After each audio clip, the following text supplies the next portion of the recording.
இட்லி எப்பா இட்லி போட்ட ஏசமான எவ்வளவு பெரிய பூகம் வந்தாலும் சரிடா நீ ஒரு ஆள் எஸ்கேப் ஆயிருப்பா. வெல்கம் டு ஐரக்ஷன் சேனல். எங்களோட வீடியோஸ் உங்களுக்கு பிடிச்சிருந்ததுன்னா லைக் பண்ணுங்க, கமெண்ட் பண்ணுங்க, ஷேர் பண்ணுங்க, மறக்காம சப்ஸ்கிரைப் பண்ணுங்க. ஓகே, இப்போ என்ன வீடியோ போகிறோம்? சரவணா டிகோட்ஸ் நம்ம சேனல் தான் பார்க்குறோம். ரீசெண்டாக போட்ட வீடியோ தான் பார்க்கலாமா? அது சரியா பிப்ரவரி 10, 2025 உத்தரப்பிரதேசத்தில் இருக்கிற மீரட் அப்படிங்கிற சிட்டில நேரம் காலை 10 மணியை நெருங்கிட்டு இருந்துச்சு. 31 வயதான ஷாகில் தன்னுடைய வீட்டில இருந்த சேர்ல ரொம்பவே ரிலாக்ஸா உட்கார்ந்துட்டு அவருடைய செல்போன்ல இன்ஸ்டாகிராம பார்த்துட்டு இருந்தாரு. அப்போ அவருடைய போன்ல இருந்த ஸ்னாப்சாட் ஆப்ல இருந்து ஒரு புது மெசேஜ் ரிசீவ் ஆனதுக்கான நோட்டிபிகேஷன் ஒன்று வருது. ஸோ இப்போ ஷாகில் அந்த மெசேஜை ஓபன் பண்ணி படிக்க ஆரம்பிக்கிறாரு. பட் அதை படிக்க படிக்க அவருடைய முகத்துல இப்ப அதிர்ச்சி பரவ ஆரம்பிக்குது. பிகாஸ் அந்த மெசேஜ்ல நீ உடனே ஒரு கொலை பண்ணணும் அப்படின்னு இருந்திருக்கு. ஆனா அதை விட அதிர்ச்சியே அந்த மெசேஜ் அனுப்பி இருக்கிறது ஷாகிலுடைய அம்மா. மேலும் அந்த மெசேஜ்ல அந்த கொலையை நீ பண்ணாதான் உன்னுடைய வாழ்க்கை சந்தோஷமா இருக்கும் அப்படின்னும், அப்பதான் உன்னை நான் நேர்ல வந்து பார்க்கவும் முடியும் அப்படின்னு சொல்றாங்க. சோ இதை பார்த்துட்டு தான் ஷாகில் இப்ப ஷாக் ஆயிருக்காரு. ஆல்சோ அந்த அதிர்ச்சி கொஞ்சம் கூட விலகாம அடுத்தது என்ன பண்றது அப்படின்னு திங்க் பண்ணவும் ஆரம்பிக்கிறாரு. சோ இந்த ஷாகில் யாரு, அவரு கொலை பண்ணணும் அப்படின்னு அவங்க அம்மா சொன்ன அந்த பர்சன் யாரு, அண்ட் எதுக்காக அந்த கொலையை பண்ண சொல்றாங்க அப்படிங்கிற சமீபத்துல இந்தியா முழுவதுமே அதிர்வலைகளை ஏற்படுத்திய ஒரு ஷாக்கிங்கான கேஸ பத்தி தான் இன்னைக்கு வீடியோல நம்ம டீகோட் பண்ண போறோம். நீங்க பார்த்துட்டு இருக்கிறது சரவணன் டிகோட்ஸ். நான் உங்கள் வாங்க இன்னைக்கு வீடியோக்குள்ள போலாம்.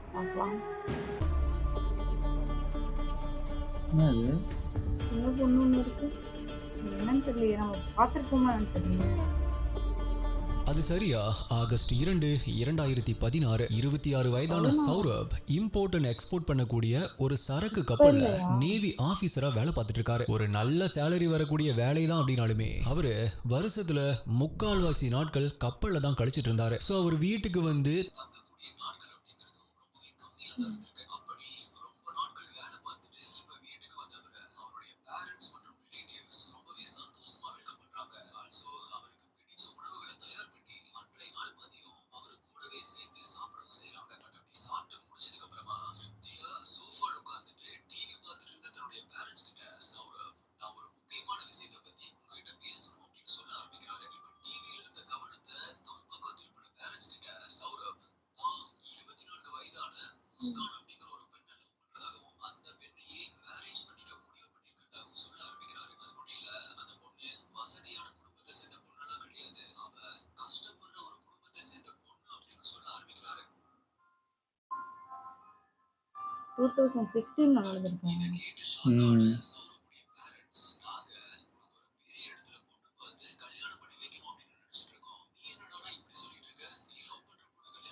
திருமணம் செஞ்சுக்கிறாரு. அதோட தனியா ஒரு வீட்டுக்கு போய் தன்னுடைய வாழ்க்கைய சந்தோஷமா வாழவும் ஆரம்பிக்கிறாரு. அதுக்கப்புறமா தன்னுடைய மனைவியுடைய நினைவுகளை சுமந்துட்டு மறுபடியுமே வேலைக்கு போக ஆரம்பிக்கிறாரு. ஆல்சோ லீவ் கிடைக்கிறப்ப எல்லாமே வீட்டுக்கு வந்து தன்னுடைய மனைவி கூட சந்தோஷமா டைம் ஸ்பெண்ட் பண்ணிட்டும் போறாரு. இப்படியே கப்பல்ல பல நாட்கள், கரையில சில நாட்கள் அப்படின்னு போயிட்டு இருந்த சௌரப்புடைய வாழ்க்கையில 2018 மே மாசம் ஒரு சந்தோஷமான செய்தி அவருடைய காதுல வந்து விழுகுது. எஸ், அவருடைய மனைவி பிரெக்னண்டா இருக்காங்க அப்படிங்கிற செய்தி தான் அது. அதை கேட்டதுக்கு அப்புறமா சௌரப் தனக்கு பிறக்க போற குழந்தை எப்படி இருக்கும், அதுக்கு தான் என்னவெல்லாம் செய்யணும், எப்படியெல்லாம் பார்த்துக்கணும் அப்படின்னு கடல்ல மிதந்துட்டு இருக்கிற அந்த கப்பல்ல இருந்தபடியே கற்பனை உலகத்துல மிதக்க ஆரம்பிக்கிறாரு.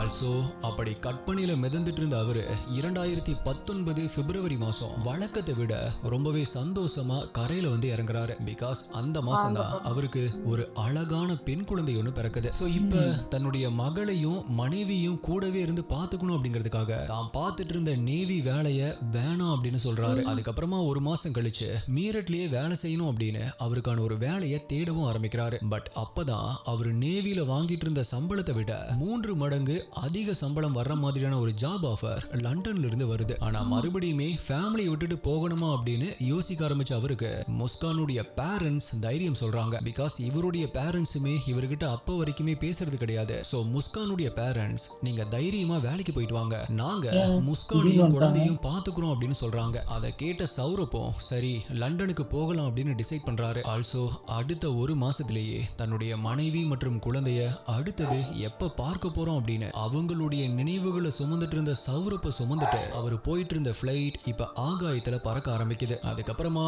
லண்டன்ல போய் இறங்கின சௌரப் அங்க சின்சியரா வேலை பார்த்துட்டு போன் வழியா தன்னுடைய மனைவி மற்றும் குழந்தையுடைய குரல்களை சந்தோஷமா கேட்டபடி நாட்களை கழிக்க ஆரம்பிக்கிறாரு. இப்படி கண்டம் கடந்து போய் தன்னுடைய குடும்பத்துக்காக உழைச்சிட்டு இருந்த சௌரப் 2025 பிப்ரவரி மாசம் தான் மறுபடியுமே இந்தியாவுக்கு வரப்போறதா அவருடைய மனைவிக்கு கால் பண்ணி சொல்ல ஆரம்பிக்கிறாரு. அதை கேட்டு ரொம்பவே சந்தோஷமான முஸ்கான் சௌரப்புடைய வருகையை எதிர்பார்த்து காத்திருக்க ஆரம்பிக்கிறாங்க. எதிர்பார்ப்பை நிறைவேற்றின சௌரப் அடுத்த 2 வாரத்திலேயே இந்தியாவுக்கு வராரு. அதுக்கப்புறமா அடுத்தடுத்து வந்த தன்னுடைய மனைவி மற்றும் குழந்தையுடைய பிறந்த நாளை கேக் கட் பண்ணி ரொம்பவே சந்தோஷமா கொண்டாடவும் ஆரம்பிக்கிறாரு. ஆல்சோ இந்த லீவை இனிமே நல்லா என்ஜாய் பண்ணலாம் அப்படின்னு திங்க் பண்ண சௌரப் தன்னுடைய மனைவியை கூட்டிட்டு சிம்லாக்கு போகலாம் அப்படின்னு டிசைட் பண்றாரு. ஆனா சிம்லா ரொம்பவே குளிரா இருக்கும் அப்படிங்கறதால அது தன்னுடைய குழந்தைக்கு ஒத்துக்காது அப்படின்னு சொல்லி குழந்தைய தன்னுடைய மாமியார் அதாவது முஸ்கானுடைய அம்மா வீட்டுல விட்டுட்டு முஸ்கான் மற்றும் சௌரப் மட்டும் சிம்லாக்கு கிளம்பி போக ஆரம்பிக்கிறாங்க. பட் அப்படி சௌரப் கூட ஜோடியா போன முஸ்கான் மார்ச் 17ஆம் தேதி திரும்பி வரும்போது சௌரப் இல்லாம அவங்க மட்டும்தான் தனியா அவங்க அம்மா வீட்டுக்கு வராங்க. அதை பார்த்து அதிர்ச்சியான முஸ்கானுடைய அம்மா எங்க மாப்பிள்ளை எங்க சௌரப் எங்க அப்படின்னு கேக்குறாங்க. அதுக்கு முஸ்கான் பஸ்ல வரும்போது பாதி வழியிலேயே சௌரப் என்கிட்ட சொல்லாம சண்டை போட்டுட்டு எங்கேயோ இறங்கி போயிட்டாரு அப்படின்னு அவங்க சொன்னதை கேட்டு அதிர்ச்சி ஆகுறாங்க. சண்டை போட்டு போயிட்டாரா? சோ இப்ப முஸ்கான் கிட்ட இருந்த டிராவல் பேக்கை வாங்கி செக் பண்ணப்ப அந்த பேக்குள்ள சௌரப்புடைய செல்போன் இருக்கிறது அவங்களுக்கு தெரிய வருது. அவரு போன் தான் இது. சௌரப் போகும்போது அவருடைய செல்போனையும் உங்ககிட்ட கொடுத்துட்டு போயிட்டாரா அப்படின்னு சந்தேகமா கேட்க ஆரம்பிக்கிறாங்க. பட் அதுக்கு முஸ்கானோ என்ன பதில் சொல்றது அப்படின்னு தெரியாத மாதிரியும் ஏதோ தப்பு பண்ண மாதிரியும் முழிக்க ஆரம்பிக்கிறாங்க. இப்படி தன்னுடைய பாட்டியும் தன்னுடைய அம்மாவும் பேசிட்டு இருக்கிறத பார்த்த முஸ்கான் மற்றும் சௌரப்புடைய குழந்தை அப்பாவைய தேடுறீங்க, அப்பா ட்ரம்முக்குள்ள இருக்காரு, அம்மா தான் அப்பாவை ட்ரம்முக்குள்ள வச்சு அமுக்கி ஒளிச்சு வச்சிருக்காங்க அப்படின்னு சொல்லுது.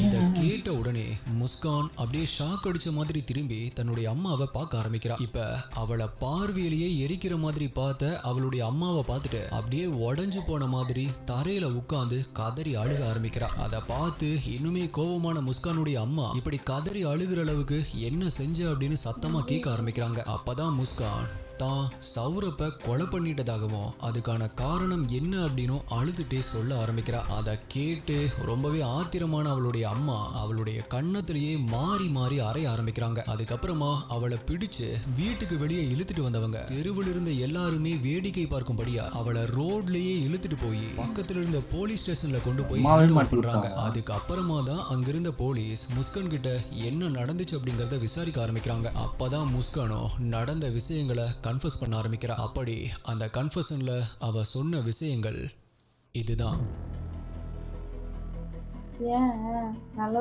ஏற்கனவே முஸ்கான் கர்ப்பமா இருந்த விஷயத்தை கேட்டு சௌரப் ரொம்பவே சந்தோஷப்பட்டார் அப்படின்னு சொன்னேன் இல்லையா? பட் அப்படி அவர் சந்தோஷமா இருக்கும் போதே இங்க மீரட்ல அவருக்கு கஷ்டத்தை கொடுக்கற மாதிரியான விஷயங்கள் நடக்க ஆரம்பிக்குது. எஸ், சௌரப் இல்லாத நாட்களை தனிமையில கழிச்சிட்டு இருந்த முஸ்கான் ஸ்கிரீன் அடிக்ட் ஆகுறா. அதாவது எப்ப பார்த்தாலுமே செல்போனை பார்த்துட்டு அதுலயே அதிக நேரத்தை ஸ்பெண்ட் பண்ண ஆரம்பிக்கிறா. சோ அப்படி போயிட்டு இருந்தப்பதான் ஒரு நாள் முஸ்கானுடைய ஸ்கூல் ஃப்ரெண்ட் ஒருத்தவங்க முஸ்கானை அவங்க ஸ்கூல்ல படிச்ச ஸ்டூடெண்ட்ஸ் இருக்கிற ஒரு வாட்ஸ்அப் குரூப்ல ஆட் பண்ணி விடுறாங்க. சோ இப்ப முஸ்கான் அடுத்த சில வாரங்கள்லயே அந்த குரூப்ல இருந்த தன்னை விட 2 வயசு ஜூனியரான ஷாகில் அப்படிங்கிறவங்க கூட பேச ஆரம்பிக்கிறா. ஷாகில் இந்த பேரை இதுக்கு முன்னாடி இந்த வீடியோல கேட்ட மாதிரி இருக்கு. எஸ், நம்ம இன்ட்ரோல பார்த்த அதே ஷாகில் தான் இப்ப முஸ்கான் கூட பேச ஆரம்பிக்கிறான். ஆல்சோ அப்படி பேசுறதோட ஸ்டாப் பண்ணாம அடிக்கடி முஸ்கானுடைய வீட்டுக்கு வந்து அவ கூட தனிமையில டைம் ஸ்பெண்ட் பண்ண ஆரம்பிக்கிறான். எஸ், இப்ப அவங்களுக்குள்ள ஒரு தப்பான அஃபையர் டெவலப் ஆக ஆரம்பிக்குது. ஆல்சோ முஸ்கான் அந்த ஷகீல் கூட கண்ட்ரோல் இல்லாம ஊர் சுத்தவும் ஆரம்பிக்கிறா. இப்ப இந்த விஷயம் லீவ்ல வந்த சௌரப்க்கு அவருடைய நெய்பர்ஸ் மூலமா தெரிய ஆரம்பிக்குது. இதுல ரொம்பவே கோவமான சௌரப் முஸ்கானை திட்டி அவ கூட சண்டை போட ஆரம்பிக்கிறாரு. ஆல்சோ முஸ்கானுடைய பேரண்ட்ஸ்க்கும் கால் பண்ணி முஸ்கானை நான் டிவோர்ஸ் பண்ண போறேன் அப்படின்னு சொல்ல ஆரம்பிக்கிறாரு. இத கேட்டு பதறி அடிச்சுட்டு அந்த வீட்டுக்கு வந்து அவளுடைய பேரண்ட்ஸும் முஸ்கானுக்கு புத்தி வர்ற மாதிரி திட்ட ஆரம்பிக்கிறாங்க. உனக்காக தான் சௌரப் அவருடைய அம்மா அப்பாவை கூட விட்டுட்டு வந்தாரு. அப்படிப்பட்ட அவருக்கு நீ துரோகம் பண்ணலாமா? அதோட நீ ஒரு குழந்தைக்கு தாயாகவும் போற, அதையும் கூட நீ மறந்துட்டியா அப்படின்னு சொல்லி திட்டிருக்காங்க. ஆமா எஸ்டிஏ, இது எல்லாமே நடந்துட்டு இருக்கிறது அவ பிரெக்னண்டா இருக்கிறப்ப. சோ தன்னுடைய பேரண்ட்ஸ் சொன்னதை கேட்டு இப்ப கண்ணீர் விட்டு அழுத முஸ்கான் தன்னுடைய பேரண்ட்ஸ் மற்றும் தன்னுடைய கணவரான சௌரப் கிட்ட மன்னிப்பு கேட்கிறா. பட் அப்படி சாரி கேட்ட முஸ்கான் அதுக்கப்புறமா கூட ஷகில் கூட இருந்த ரிலேஷன்ஷிப்பை ஃபுல்லா ஸ்டாப் பண்ணாம அவன் கூட போன்ல பேசிட்டு தான் இருந்திருக்கா. அதாவது முஸ்கான் தனக்கு குழந்தை பிறந்ததுக்கு அப்புறமா கூட யாருக்குமே தெரியாம அவன் கூட பேசிட்டு தான் இருந்திருக்கா. பட் இது எதுவுமே தெரியாத சௌரப் முஸ்கான் திருந்திட்டா அப்படிங்கிற நம்பிக்கையில அவளை அவளுடைய பேரண்ட்ஸ் உடைய பொறுப்புல விட்டுட்டு லண்டனுக்கு போறாரு. பட் அப்பதான் வேதாளம் மறுபடியுமே முருங்கை மரத்துல ஏறின மாதிரி அந்த ஷாகில் கூட முஸ்கான் மறுபடியுமே தொடர்பு வச்சுக்க ஆரம்பிக்கிறா. அது மட்டும் இல்ல, ட்ரக் அடிக்டா இருந்த ஷாகில் கிட்ட இருந்து போதை பொருட்களையும் வாங்கி யூஸ் பண்ண ஆரம்பிக்கிறா. சோ இப்ப போதை மயக்கத்திலையும் அஃபையர் மயக்கத்திலையும் மிதக்க ஆரம்பிச்ச அவளுக்கு இனிமேல் தனக்கு ஷாகில் மட்டும் போதும் அப்படிங்கிற ஒரு மைண்ட் செட்டுக்கும் போக ஆரம்பிக்கிறா. அதோட அதுக்கு தடையா தன்னுடைய கணவர் சௌரப் இருப்பாரு அப்படிங்கறதால அவரை கொலை பண்ணணும் அப்படிங்கிற முடிவுக்குமே அவ வர ஆரம்பிக்கிறா. அவதான் ஹஸ்பண்ட் போல. சோ அதுக்காக தான் சௌரப் மறுபடியுமே லண்டன்ல இருந்து வராரு அப்படின்னு சொல்லும் பொழுது அவ சந்தோஷமும் பட்டிருக்கா. அதாவது அவ சந்தோஷப்பட காரணம் சௌரப்பை முடிக்கிறதுக்கு ஒரு நல்ல சான்ஸ் கிடைச்சிருக்கு அப்படிங்கறத நினைச்சுதான். சோ இப்ப இந்த விஷயத்த ஷாகில் கிட்டயுமே அவ சொல்ல ஆரம்பிக்கிறா. ஆனா அதை கேட்டு பயந்து போன ஷாகில் கொலை பண்ற அளவுக்கு எல்லாம் எனக்கு தைரியம் இல்ல அப்படின்னு சொல்ல ஆரம்பிக்கிறான். சோ அதனாலதான் முஸ்கான் ஒரு திட்டம் போட்டு அவனை தன்னுடைய வழிக்கு கொண்டு வரணும் அப்படின்னு முடிவு பண்றா. அதாவது அவளே ஸ்னாப்சாட் ஆப்ல ஒரு ஃபேக் ஐடியை உருவாக்கி அது மூலமா இறந்து போன ஷாகிலுடைய அம்மா மாதிரியே அவன் கூட பேச ஆரம்பிக்கிறா. ஆமா எஸ்டிஏ, ஷாகிலுடைய அம்மா ஆல்ரெடி இறந்து போயிருந்தாங்க. ஆனா அவனுக்கு தன்னுடைய அம்மா அப்படின்னா ரொம்பவே பிடிக்கும். அது மட்டும் இல்லாம அவனுக்கு பில்லி சூனியம் இந்த மாதிரி பிளாக் மேஜிக்ல எல்லாம் கொஞ்சம் நம்பிக்கை இருந்திருக்கு. அதனாலதான் நான் இன்ட்ரோல சொன்ன மாதிரி சௌரப்பை கொலை பண்ண சொல்லி ஸ்னாப்சாட் ஆப்ல ஷாகிலுக்கு ஒரு மெசேஜ் அனுப்பி இன்ஸ்ட்ரக்ஷனும் கொடுத்திருக்கா. சோ இப்ப ஷாகில் முஸ்கான் கிட்ட தனக்கு வந்து அந்த மெசேஜை பத்தி சொல்ல ஆரம்பிக்கிறான். அப்பதான் நம்ம பிளான் போட்ட மாதிரியே எல்லாமே நடக்குது அப்படிங்கறத புரிஞ்சுக்கிட்ட முஸ்கான், பாத்தியா உங்க அம்மாவே சௌரப்பை கொலை பண்ண சொல்லியிருக்காங்க அப்படின்னு அவனை இன்னுமே பிரெயின் வாஷ் பண்ண ஆரம்பிக்கிறா. அதுக்கப்புறமா தான் ஷாகில் சௌரப்பை கொலை பண்ற திட்டத்துக்கு ஓகே சொல்றான். சோ இவங்க ரெண்டு பேருமே சேர்ந்து அவங்களுடைய பிளானை எக்ஸிக்யூட் பண்றதுக்காக சில பொருட்களையும் வாங்க ஆரம்பிக்கிறாங்க. அதாவது தனக்கு ரொம்பவே ஸ்ட்ரெஸ்ஸா இருக்கு, தூக்கமே வரமாட்டேங்குது அப்படின்னு சொல்லி டாக்டருடைய பிரிஸ்கிரிப்ஷன் மூலமா தூக்க மாத்திரைகள், மாமிசம் வெட்டுறதுக்கு அப்படின்னு சொல்லி 2 பெரிய கத்திகள், தண்ணி ஊத்தி வைக்கிற ஒரு பெரிய பிளாஸ்டிக் ட்ரம் அப்படின்னு இது எல்லாத்தையுமே வாங்கினவ வீட்டுல கொஞ்சம் ரினோவேஷன் ஒர்க் பண்ணணும் அப்படின்னு அவரை கொலை பண்றதுக்கு அவர்கிட்டயே சொல்லி, அதாவது சௌரப் கிட்ட சொல்லி சிமெண்ட் மற்றும் கொஞ்சம் மணல் வேணும் அப்படின்னு எல்லாத்தையுமே பக்காவா ரெடி பண்ணி வச்ச முஸ்கான் மார்ச் 4ஆம் தேதி அன்னைக்கு நைட்டு சௌரப்க்கு கொடுத்த சாப்பாட்டுல தூக்க மாத்திரைகளை கலந்து கொடுக்க ஆரம்பிக்கிறா. பட் இது எதுவுமே தெரியாம நல்லா சாப்பிட்ட சௌரப் அடுத்த கொஞ்ச நேரத்திலேயே படுத்து தூங்க ஆரம்பிக்கிறாரு. சோ இப்ப முஸ்கான் உடனடியா ஷாகிலுக்கு கால் பண்ணி அவனை வீட்டுக்கு வர வைக்கிறா. அங்க வந்த ஷாகில் தனக்கு தானே போதை ஊசியை போட்டுக்கிட்டு அங்க ஏற்கனவே வாங்கி வச்சிருந்த மாமிசம் வெட்டுற கத்திய கையில் எடுக்கிறான். அதுக்கப்புறமா மனசுக்குள்ள தன்னுடைய அம்மாவை நினைச்சுக்கிட்டு கத்தியால சௌரப்புடைய கழுத்தை அறுக்க ஆரம்பிக்கிறான். அதுல ரத்த வெள்ளத்துல துடிக்க ஆரம்பிச்ச சௌரப்புடைய இதயத்திலேயே மாறி மாறி அந்த கத்தியாலேயே குத்தவும் ஆரம்பிக்கிறான். அடுத்த சில வினாடிகளையே சௌரப் துடிச்சு இறந்து போறாரு. இப்ப அதுக்கப்புறமா தான் முஸ்கானும் ஷாகிலும் சேர்ந்து ஏற்கனவே வாங்கி வச்சிருந்த அந்த ட்ரம்குள்ள சௌரப்புடைய உடலை வச்சு அமுக்க ஆரம்பிக்கிறாங்க. ஆனா அந்த ட்ரம் சௌரப்புடைய உடலை அமைக்க வைக்கிற அளவுக்கெல்லாம் பெருசா இல்லாம இருந்திருக்கு. சோ இப்ப அவங்க 2 பேரும் சௌரப்புடைய உடலை அந்த ட்ரம்முக்குள்ள திணிக்கிறதுக்கு ரொம்பவே சிரமப்பட ஆரம்பிக்கிறாங்க. பட் அப்பதான் அந்த ட்ரம்ல இருந்து வந்த சத்தத்தால பெட்ரூம்ல தூங்கிட்டு இருந்த முஸ்கானுடைய குழந்தை என்ன சத்தம் கேக்குது அப்படின்னு எந்திரிச்சு வெளியே வந்திருக்கு. ஆல்சோ தன்னுடைய அப்பாவான சௌரப்ப ட்ரம்முல அமுக்கிட்டு இருக்கிறதையும் நேரடியா பார்க்கவும் ஆரம்பிக்குது. இப்ப இத பார்த்து பயந்து போன முஸ்கான் உடனடியா தன்னுடைய குழந்தைய கூட்டிட்டு போய் அதுக்கு சாக்லேட் டாய்ஸ் அப்படின்னு கொடுத்து, ஒண்ணு இல்ல நாங்க விளையாடிட்டு இருக்கோம் அப்படின்னு சொல்லி மறுபடியும் தூங்க வைக்கிறா. நல்ல வேளை அந்த குழந்தையும் சேர்த்து கொல்லாம விட்டாங்களே. அதுக்கப்புறமா ஷாகிலும் முஸ்கானும் சேர்ந்து சௌரப்புடைய உடலை 15 துண்டுகளா வெட்டி அந்த ட்ரம் குள்ள போட ஆரம்பிக்கிறாங்க. ஆல்சோ அதுக்கு மேல சிமெண்ட் கலவையை போட்டு பூசவும் ஆரம்பிக்கிறாங்க. இதுக்கு அப்புறமா தான் முஸ்கான் அடுத்த நாள் காலையில தன்னுடைய குழந்தையை எழுப்பி தன்னுடைய அம்மாவுடைய வீட்டுக்கு கூட்டிட்டு போறா. அங்க தன்னுடைய குழந்தையை விட்டுட்டு நானும் சௌரப்பும் சிம்லா போறோம் அப்படின்னு ஒரு பொய் சொல்லிட்டு கிளம்பி இருக்கா. ஆனா உண்மையிலேயே ஷாகில கூட்டிட்டு சிம்லாக்கு போன முஸ்கான் தன்னுடைய கணவனை கொடூரமா கொலை பண்ணிட்டுமே அப்படிங்கிற குற்ற உணர்ச்சி கொஞ்சம் கூட இல்லாம அந்த ஷாகில் கூட ரொம்பவே ஜாலியா டூரை என்ஜாய் பண்ண ஆரம்பிக்கிறா. அப்பதான் ஹோலி பண்டிகையும் வந்திருக்கு. நல்லா ஜாலியா ஹோலியுமே என்ஜாய் பண்ணிருக்கா.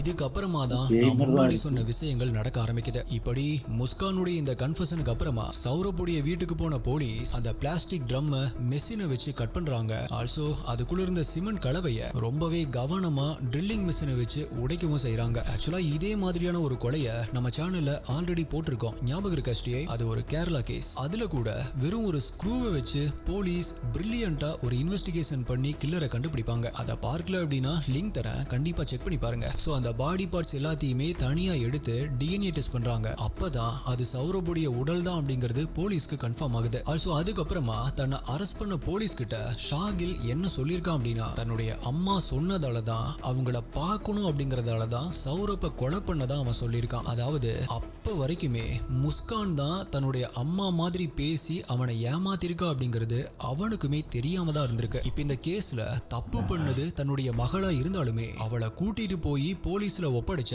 முஸ்கான் அம்மாவுடைய நேர்மையை நம்ம பாராட்டி ஆகணும். இதை பத்தி மீடியா அப்படின்னு அவங்க கிட்ட கேட்கும் பொழுது அவங்க என்ன சொல்லியிருக்காங்க அப்படின்னா, சௌரப் தனக்கு ஒரு மருமகனா மட்டும் இல்ல ஒரு மகனாகவும் இருந்தாரு. அதோட அவ்வளவு சொத்தை விட்டுட்டு வந்தாலுமே அந்த கவலை கொஞ்சம் கூட இல்லாம தன்னாலேயே சுயமா சம்பாதிச்சு முன்னேற முடியும் அப்படின்னு நம்பிக்கையோட இருந்தாரு. அதோட தன்னுடைய பொண்ணான முஸ்கானும் அவருடைய குழந்தையும் தான் அவருடைய எதிர்காலம் அப்படின்னு நினைச்சு வாழ்ந்துட்டு இருந்தாரு. எல்லாத்துக்குமே மேல முஸ்கான் அவருக்கு ஒரு பெரிய துரோகத்தை பண்ணியிருந்தாலுமே அப்ப கூட அதை பெரிய மனசு பண்ணி மன்னிச்சாரு. அதனால அப்படிப்பட்ட ஒரு மனுஷனை கொலை பண்ண முஸ்கானை தயவு செஞ்சு தூக்குல போடுங்க.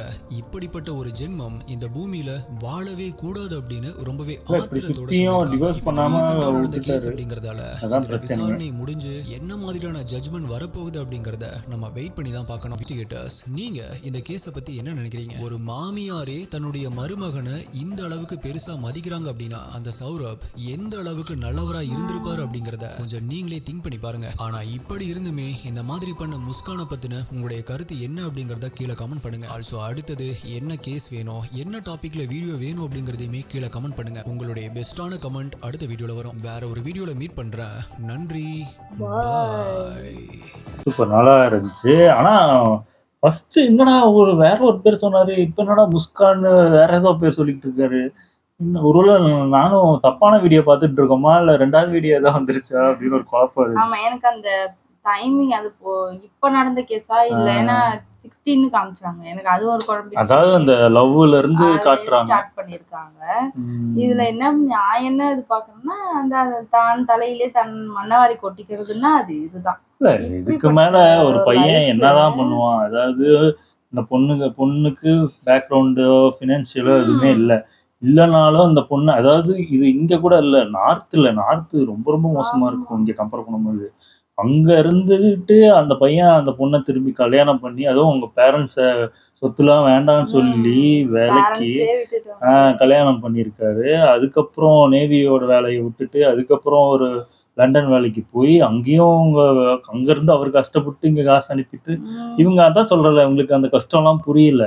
உங்க காசு வருது, நல்லா என்ஜாய் பண்ணிட்டு என்ன பண்றது தெரியாம அது கஷ்டப்பட்டு அதான் சொல்றேன். இந்த மாதிரி லைஃப் எல்லாம் கிடைக்காம நிறைய பொண்ணு வந்து அதாவது இவங்களுக்கே தெரிய வேண்டாமா? அதாவது இவங்க ஒன்றும் ரிச் ஃபேமிலியும் இல்லை, அவங்களும் கஷ்டப்பட்ட ஒரு ஃபேமிலி தான். காசு வந்தானே எப்படி டக்குன்னு மாறிட்டாங்க, எவ்வளவு மோசமா ஆயிட்டாங்க. அந்த வாட்ஸ்அப் குரூப்ல அந்த ஃப்ரெண்டா தான் வேணும்னா மேரேஜுக்கு முன்னாடியே போய் தொலைய வேண்டியது. தேவையெல்லாம் மேரேஜ் பண்ணிட்டு இன்னொரு இல்ல லைஃப் டிவோர்ஸ் பண்ணிட்டு போக டிவோர்ஸ் வேண்டியது. பண்ணிட்டு அவர் படிக்க வேற ஒரு லைஃப் பார்த்துட்டாது இருந்திருப்பாரு. அதான் அவரும் இதெல்லாம் தெரிஞ்சு அவங்க வீட்ல அதுக்கப்புறம் பேசி பொண்ணோட வீட்ல தான் ஏதோ பேசி சமாதானப்படுத்தியிருக்காங்க மாப்பிள்ளைய. அவரும் சரி இவங்கள இப்படி சொல்றாங்களேன்னு கேட்டு விட்டுட்டாரு அவரும் பெருசா. இத்தனைக்கும் அவங்களுக்கு ஒரு பையன் கிடைச்ச மாதிரி அவங்க நினைச்சு வாழ்ந்துட்டு இருக்காங்க. இப்ப பையன் எனக்கு தெரிஞ்சு அதான் அவங்க வீட்டுக்கும் நல்லா பண்ணிருப்பாரு போல இருக்கு பொண்ணும் எனக்கு போச்சு. தெரிஞ்சு. இப்போ 2 பேரும் இல்லாம இப்ப அந்த குழந்தைய அவங்கதான் வளர்த்துட்டு ஆமா இருப்பாங்க. பாவம் இது குழந்தையே பார்த்திருக்கு. இப்போ அது வளர்ந்து இப்படி ஒரு நம்ம அம்மாவை அப்பாவை இப்படி கொண்டிருக்காங்க நம்ம கண் முன்னாடின்னா அதுக்கு எப்படி இருக்கும் அந்த வீடியோ எல்லாம் பார்க்கும்போது எவ்வளவு கஷ்டமா பயமா இருக்கும். இருக்கு. இதுல வந்து யாரை இது பண்றதுன்னு தெரியல. இப்ப அவங்க அப்பா அம்மா விட்டுட்டு வந்த இவரை குறை சொல்றதா இல்ல இந்த பொண்ணு என்னன்னு லைஃப் அதான் சொல்றேன்ல ஏதாவது தலையெழுத்தும்பாங்கல்ல. அதாவது அவங்க வீட்டுல சண்டை போட்டு இப்படி ஒரு பொண்ணை தேடி வந்து அந்த பொண்ணு இப்படி துரோகம் பண்ணி. லைஃப் தலையெழுத்து இருக்கணும்னா ஒண்ணும் பண்ண முடியாது. ஆமா ஆமா நல்ல வேளை அந்த சின்ன பொண்ணை கொல்லாம விட்டாங்க. இன்னும் அதிகம் பண்ற கேஸ் எல்லாம் இருக்கு. சொல்லனாலும் தெரிஞ்சிருக்காது. ஆமா ஆமா இல்ல எப்படியும் தெரிஞ்சு போச்சு. எப்படி சண்டை போட்டாங்க இது பண்ணிருப்பாங்களே எங்க போனாரு தேடி இருப்பாங்க கண்டுபிடிச்சிருப்பாங்க எப்படி மாட்டியிருப்பாங்க. ஏன்னா விசாரிச்சிருப்பாங்க. ஏன்னா இவங்களுக்கு அஃபையர் இருந்தாலும் தெரிஞ்சிருக்கு. கண்டிப்பா அடுத்தது அவனைதான் புடிச்சு கேட்டிருப்பாங்க. அவன் வளரி இருப்பாங்க. கண்டிப்பா மாட்டிருப்பாங்க. ஈஸியா மாட்டிருப்பாங்க. ஏன்னா இது எல்லாருக்குமே தெரிஞ்சிருச்சு. அஃபையர் வச்சது அவங்க வீட்டு பக்கத்துல இருக்காங்க எல்லாருக்குமே தெரிஞ்சிருக்குன்னா அப்ப கண்டிப்பா அவங்க சொல்லியிருப்பாங்க. புடிச்சு தெரிஞ்சிருக்கு. புரியல என்னன்னா அவங்க ஹஸ்பண்ட் பார்க்க எவ்வளவு நல்லா இருக்காரு பாக்குறதுக்கு. அவரு விட்டுட்டு அவங்க பார்க்கவே அது கொண்ட போட்டு பொறுத்த வரைக்கும் அவங்க கூட இங்கேயே இருக்காங்களே அதுதான் அவங்களுக்கு தெரிஞ்சிருக்கு. அங்க போய் உங்களுக்கு கஷ்டப்படுறதுலாம் தெரியல. இதுதான் ரெகார்டு பிடிக்குது கூடயே இருந்து இந்த ஊர் சுத்துற இந்த ட்ரக் யூஸ் பண்றது அந்த மாதிரி வாழ்க்கை தான் பிடிச்சிருக்கு. அது தெரியாம அவரு மாட்டிக்கிட்டு பாவமா இருந்துச்சு. ஓகே என் வீடியோஸ் உங்களுக்கு பிடிச்சிருந்தா லைக் பண்ணுங்க ஷேர் பண்ணுங்க கமெண்ட் பண்ணுங்க மறக்காம சப்ஸ்கிரைப் பண்ணுங்க.